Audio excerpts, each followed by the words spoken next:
dengan orang hebat, ya kan, yang ada dalam program Kamu Hebat untuk memberkati saudara-saudara yang hebat. Dan kita hampiri hambanya, seorang pengacara yang kondang di ibu kota ini, dan bukan cuma di ibu kota, di Indonesia ini, ya kan, sudah bisa lihat di mana-mana, ya kan, yaitu Bapak Henry Indraguna. Haleluya, kita jumpa. Haleluya. Haleluya.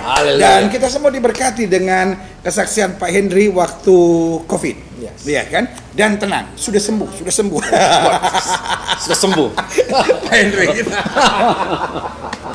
Haleluya. Jadi sudah gue kasih dalam Tuhan. Jangan sudah pikir, waduh, jangan-jangan masih COVID. Sudah gue kasih dalam Tuhan. Pak Henry bilang sama saya, "Wih, semenjak kesaksian itu pendeta, orang menjauh dari saya, takut dia sama saya." Itu sudah gue kasih dalam Tuhan. Saya peluk, ya kan?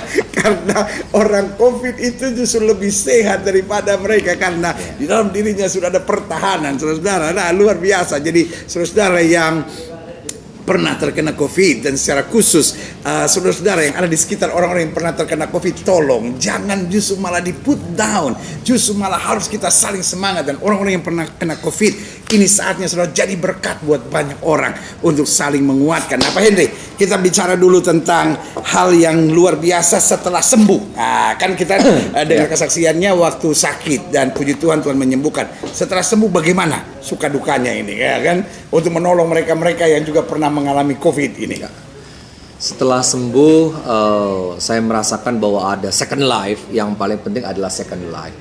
Bahwa ternyata awalnya saya merasa, kenapa saya yang dipilih? Karena kan pada saat itu kan pandemi COVID yang pertama di bulan Maret di Indonesia. Saya merasa, kenapa saya dipilih Tuhan untuk kena COVID? Dan tim medis waktu itu belum siap. Iya, dan lagi pada saat itu saya sudah well prepare. Kemana-mana saya pakai N95, saya makan pun juga sangat. Kalau ada yang jual N97 yang dipakai. Ada N100, saya beli N100. Saya sendok pun semua masuk alkohol kalau makan. Nah, kenapa saya dipilih Tuhan untuk merasakan wabah COVID ini? Tapi setelah saya sembuh, saya merasa bersyukur sekali saya dipilih Tuhan untuk merasakan ini. Kenapa? Karena saya merasakan bahwa Tuhan itu ada. Amin. Kasih Tuhan itu luar biasa. Karena saya bisa merasakan akan mujizat itu nyata. Ya. Jadi kesimpulan, mujizat masih ada. Wah, harus ada terus menerus. Bila terus setiap hari kita merasakan mujizat itu. We are product of miracle of God. Ya, kita adalah produk dari mujizat-mujizat Tuhan. Tanpa kita merasakan mujizat Tuhan, berarti kita buat apa hidup di dunia ini? Disinilah dari mujizat to mujizat, dari mujizat to mujizat, itu yang. Jadi karena kita. Pak Henry pernah ngalamin bernafas pun susah. Jadi hari ini kalau bisa nafas lega, itu pun mujizat sebetulnya. Wah, itu nggak bisa nafas, mau jalan aja, wah tersengal-sengal, batuk-batuk terus. Mau ke toilet nggak bisa, mau kemana-mana nggak bisa. Tidur pun juga hari keberapa itu tinggal setengah, karena yang setengah panas, yang setengah dingin napas itu. Dan saya tahu di paru saya itu ada bom yang akan meledak kapanpun saja. Wah, luar biasa. Luar biasa ya. Tapi hari ini saya merasakan bahwa hidup itu sangat mahal sekali ya. Amin. Ya, sangat mahal. Karena memang kesehatan itu utama, tidak bisa ditukar dengan apapun juga ya. Iya. Nah, ini kan sekarang ribuan orang, ada yang khawatir dia kena COVID, ada yang sudah positif kena COVID, ada yang masih ODP, PDP, dan ada yang sudah sembuh. Kira-kira apa saran gini, Pak Henry sebagai alumni nih ya? Gini. COVID itu tidak bisa dihindarkan lagi sudah. Itu seperti roulette Rusia. Ya putar, dia tembak, hari ini nggak kena, besok putar lagi, tembak lagi, putar lagi, tembak lagi. Susah, bagaimana kita menjaga supaya kita tidak kena COVID? Sulit sekali kan? Kita sudah cuci tangan pakai masker, kita sudah jaga jarak. Tetap saja kalau mau kena saja. Satu titik kita sebagai manusia, kita berusaha untuk menghindar, tapi titik terakhir kita harus berserah pasrah pada Tuhan. Kalau udah nggak bisa lah. Saya sudah menjaga pakai masker, saya makan paling bersih, segala sesuatu saya paling bersih. Di antara orang lain dan sekitar saya yang paling bersih. Tapi kenapa saya yang kena, yang lain jorok tidak kena? Iya kan? Jadi kau mau berusaha bagaimanapun caranya kau menjaga tidak kena COVID, tapi kalau Tuhan sudah mengizinkan terjadi, maka terjadilah, sudah, tidak bisa. Jadi satu titik kita sudah harus pasrahkan kepada Tuhan. Apapun juga, ya sudah Tuhan. Yang penting kapasitas saya sebagai manusia, saya berusaha. Nah, Bagaimana yang pakai paling penting masker, protokol kesehatan harus dijalankan. Iya, bagaimana kita harus pakai masker, jaga jarak, cuci tangan, mendisiplinkan tangan ini untuk tidak sentuh mata, hidung dan mulut ini kan. Ya. Harus disiplin ini. Ya. Sekarang ini saya mau pegang mata walaupun sudah cuci-cuci tapi gak enak hati sekarang. Ya. Karena sudah disiplin tangan ini. Nah, itu mendisiplinkan diri. Nah, setelah mendisiplinkan diri ini, sudah maksimum jaga jarak, vitamin, tetap saja ada satu titik kita harus serahkan kepada Tuhan. Kalau enggak kita bisa gila, bisa stres ini. Ini dia iman yang meningkatkan imun. Nah, itu dia, iman itu. Ya. Dan jangan lagi dengar-dengar berita-berita yang negatif itu yang merusak imun. Itu pengalaman saya pada saat sakit itu, karena saya tidak bisa bangun dari tempat tidur, saya tidur, tidak ada kerjaan, saya lihat televisi, isinya berita-berita yang membuat imun kita hancur. Ya. Itu merusak imun kita. Nah, tidak perlu lagi lihat berita-berita seperti negatif kayak begitu. Tapi sebagian orang bilang, tapi saya perlu informasinya. Informasi yang sebatas yang tidak merusak imun boleh, tapi sudah lebih daripada merusak imun sudah tidak, jangan lagi. Dan menurut saya sudah tidak ada informasi yang baru lagi. Tidak ada, sudah itu tidak boleh diberikan. Karena lagi dari informasi bulan apa. Maret sampai sekarang saya pikir semua informasinya paling cuman statistik aja yang beda, tapi informasinya itu aja sebetulnya. Ini yang saya takutkan adalah dari hari ini sampai ke depan nanti. Sampai kapan ini COVID ini akan selesai? Ini akan panjang ini. Pandemi ini akan panjang. Ya. Saya kalau menurut hemat saya bisa 1 tahun atau 2 tahun ke depan. Maka daripada itu sekarang ini apakah kita tetap merasa ketakutan dalam rumah, tidak mau keluar, tidak mau berhubungan dengan orang karena takut COVID? Ya sudah, akhirnya kita bisa gila mental distancing kita di dalam rumah itu. Atau sudah kita keluar dengan satu aturan yang baru, ya aturannya sudah ada, kita lakukan, sisanya serahkan kepada Tuhan. Ya. Kalau enggak mungkin. Karena hidup ini harus jalan, hidup ini harus going. Ya. Menurut Pak Henry, apa dampak ketakutan dalam kehidupan seseorang? Kan mungkin para pendeta banyak bicara tentang, oh jangan takut, jangan takut, jangan takut. Nah, dalam kehidupan sebagai seorang pengacara, istilahnya menghadapi the real world. Ada banyak orang bilang, pendeta kan bukan the real world. Ini Pendeta kan ketakutan. cuma urusannya mimbar gereja, ya kan? Ini ketakutan apa dulu deh, COVID atau di luar COVID? Segala hal. Karena pasti ketakutan merendahkan imun seseorang. Ya, ketakutan pertama itu sebetulnya masalah COVID dulu ya, karena ini kan emang baru pandemi ya, dan pandemi ini kan belum Jadi selesai. kasarnya manusia takut mati. Itu yang paling ngeri. Ya. Karena pada saat titik di situ. Dan ada yang bilang gini, saya nggak takut mati, saya takut setengah matinya itu. Karena COVID itu bikin orang setengah mati. Gimana? Kalau menurut saya itu, saya udah merasakan sampai titik bahwa saya takut mati juga gitu ya. Biar gimana pun juga, pada saat titik terendah itu saya merasakan bahwa wah, ini sudah selesai semuanya. Ini ngeri juga. Oh, jadi pernah ngerasain takut mati? Pernah. Titik terakhir itu saya sudah pamitan dengan istri saya itu. Saya sudah pamit, saya sudah serahkan kantor saya semua kepada anak di kantor, saya kasih kuasa dan lain-lain. Karena saya merasa bahwa sudah tinggal hitung waktu lagi, tidak akan lama lagi. Nah, pada saat itulah saya merasakan ketakutan yang sangat. Karena yang saya pikirkan adalah nanti kalau saya dipanggil Tuhan, bagaimana nih? Saya dilihat tuh di TV itu kan diperlakukan kuburnya juga seperti tidak layak begitu kan. Begitu mengerikan. Itu yang bikin banyak orang takut. Takut sekali. Apa tuh rapid Tidak test? tidak ya, boleh. Kan sekarang orang takut rapid test. Takut menghadapi kenyataan bahwa dia kena COVID. Ya, orang takut, tidak ada yang berani di rapid test itu. Begitu dia positif, apa yang terjadi? Stres itu. Itu ke depan, begitu di rapid dia positif, ke depan itu sudah berubah semua. Pola hidupnya, bagaimana cara nantinya physical distancingnya itu sudah berubah totally. Mentalnya drop itu langsung. Dan itu yang Bapak alami waktu itu. Oh iya, saya alami sangat itu. Sangat alami itu. Jadi ketakutan yang sangat inilah yang semua berkecamuk di dalam otak saya, dalam hati saya, sampai titik terakhir. Saya sudah pasrah, sudah lepas. Akhirnya setiap orang bisa menghadapi ketakutan. Tapi bagaimana menghadapi ketakutan itu? Pasrah. Tidak ada lagi bisa kita buat. Karena COVID tidak ada obat. Sama sekali tidak ada obatnya. Jadi mau tidak mau titik terakhir ya kita harus pasrah. Nah, ada orang bilang pasrah itu ada dua. Berserah atau menyerah.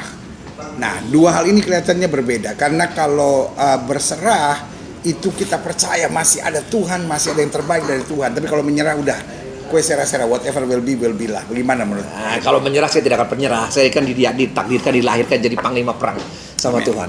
Saya tidak akan pernah menyerah. Ya, menyerah itu poinnya 0. Tapi kalau pasrah itu poinnya 100%, 100%. Ya. Yeah. No, menyerah no. Kita lahir Jadi itu kan. kita bukan pasrah terhadap keadaan, kita pasrah ke No, tangan no, Tuhan. no. Kita tidak pasrah ke pernah tangan Tuhan kan? Iya, kita tidak pernah menyerah karena bagaimanapun juga manusia lahir sudah ada destiny. Destiny kita ada jadi panglima perang, jadi pemenang dalam segala hal. Ya kan, kita adalah anak Allah, anak perjanjian. Maka daripada itu kita harus jadi pemenang. Jadi tidak mungkin saya menyerah. Wah, luar biasa. Jadi saudara-saudara, yang bicara ini alumni COVID-19. Jadi saudara yang kasih dalam Tuhan, kalau sudah baca hal-hal tentang COVID, maka justru orang-orang yang sudah sembuh dari COVID. Makanya betul, Alkitab bilang Allah turut bekerja dalam segala perkara untuk mendatangkan kebaikan. Bahkan Tuhan tidak pernah memberikan sesuatu secara kebetulan. Kalau Tuhan izinkan sesuatu, pasti ada unsur kebaikannya. Sehingga orang-orang yang sudah pernah melewati COVID, tubuhnya akan lebih kuat menghadapinya. Nah, saudara yang kasih dalam Tuhan, hari ini seorang pengacara yang melewati banyak hal dalam kehidupannya, bahkan berkata pernah ngerasakan rasa-rasa takut mati itu, tapi masih ada iman untuk tetap berserah kepada Tuhan, bukan menyerah, pasrah kepada Tuhan karena percaya di tangan Tuhan ada perlindungan, ada kekuatan, ada pertolongan. Nah, mungkin Bung Henry ada nasihat atau ada sepatah dua kata bagi pemirsa sekalian untuk menghadapi kehidupan ini, menghadapi tantangan. Setelah saya mengalami COVID-19, maka saya melihat bahwa hidup saya yang tadinya awal mencari karir ya, mencari nama, mencari uang dan lain-lain. Saya terbang kanan kiri, terbang sana terbang sini, dalam satu minggu bisa 3 kali sampai 5 kali penerbangan. Saya mencari. Jadi hidup lebih banyak di udara daripada di darat. Oh iya, naik turun terus kan ya. Nah, akhirnya setelah saya terdampak kena COVID-19, saya baru merasakan bahwa hidup itu tidak hanya seperti begitu. Kesehatan adalah yang utama ya. Nah, setelah saya sembuh, kesininya saya sudah bilang bahwa saya tidak akan mau seperti begitu lagi. Hidup saya sudah mau menikmati hidup sajalah. Jadi mulai sekarang kita enjoying life ya. Dan orang bilang juga bahwa ini adalah second life. Ya biar bagaimana juga kita sudah mulai hidup buat Tuhan. Itu yang lebih penting lagi ya. Jadi ada positifnya juga dengan kejadian ini ya, bahwa lebih dekat dengan keluarga yang tadinya kan saya terbang-terbang ke kanan kiri dengan adanya pandemi COVID ini, PSBB dan lain-lain, akhirnya harus di rumah. Saya lebih dekat dengan istri, dekat dengan anak-anak. Dan setelah sekarang dibuka lagi, saya sudah mulai bisa bekerja kembali. Itu pun saya sudah mulai santai, tidak mau seperti yang kemarin lagi ya. Tidak mau lagi kejar, biarlah nanti berkat itu diberikan, bukan kita mencari kan begitu. Karena kita mau cari-cari terus juga nggak akan pernah habisnya. Ya, Tuhan pun tidak mau seperti itu. Tuhan mau itu pemberian, given, semuanya free. Nah, Tuhan peringatkan ini supaya saya nanti ke depan tidak lagi cari berkat, tapi diberi berkat. Nah, Amin. itu yang saya positifkan. Oh, kalau begitu sudah, mulai sekarang saya santai saja.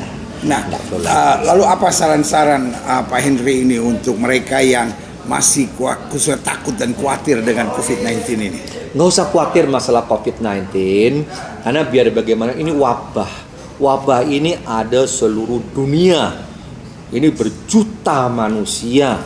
Jadi tidak perlu khawatir, sekarang sudahlah mulailah keluar dengan iman ya, kita melangkah, tapi tetap sebagai manusia kita harus cerdik ya kan. Nah, apa cerdiknya itu? Satu, pakai masker ya, kemana-mana pakai masker. Yang kedua, jaga jarak ya.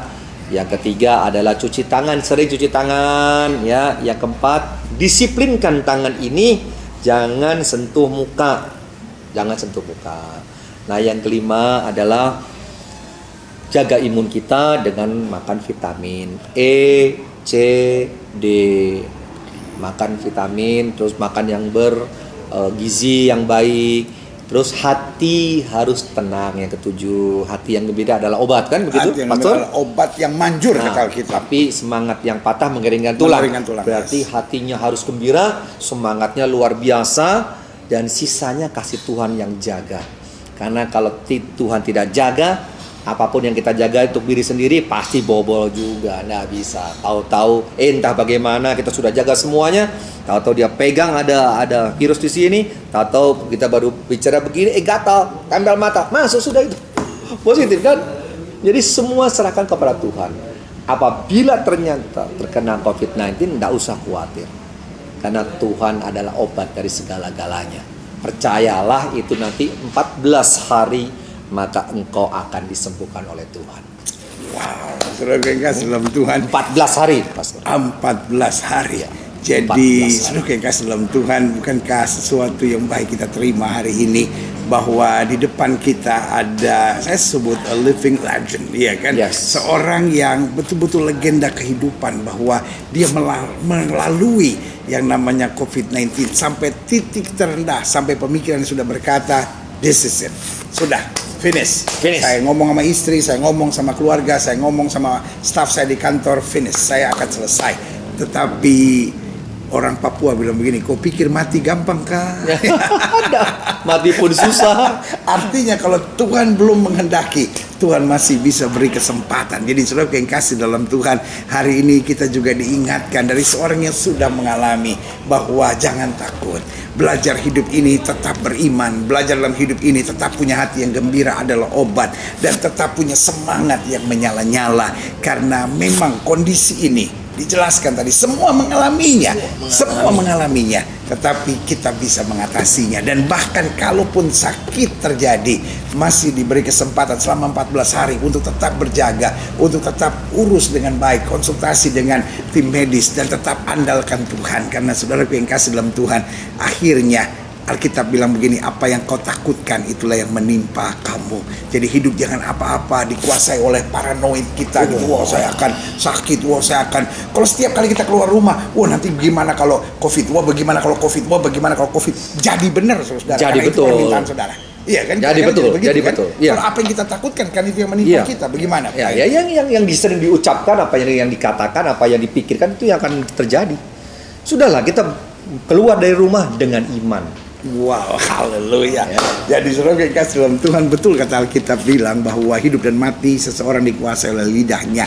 Barang siapa yang suka menggemakannya, ia akan memakan buahnya. Jadi kalau kita selalu menggemakan, wah saya sakit, saya menderita, saya susah, itu yang terjadi. Tapi hari ini kita belajar banyak dari Pak Henry Indraguna ini. Diingatkan apa tadi? Bahwa kita dilahirkan sebagai pemenang. Kita dilahirkan sebagai panglima perang. Karena Alkitab berkata di dalam Yesus kita lebih daripada orang-orang yang menang. Mungkin kalimat-kalimat terakhir buat pemirsa yang mau disampaikan, silahkan Pak Henry. Ya, jadi saya cuma berpesan satu saja. Satu helai rambut jatuh itu atas izin Tuhan. Wow. Satu helai rambut itu jatuh harus atas izin Tuhan. Jadi kalau tidak izin Tuhan, maka tidak akan jatuh. Jadi kita mau kena COVID, tidak kena COVID. Jadi kalau Tuhan tidak izinkan, tidak akan pernah terjadi. Tapi kalau Tuhan sudah izinkan, berarti itu sudah rancangan yang indah. Kita boleh alami keajaiban-keajaiban ke depan yang sangat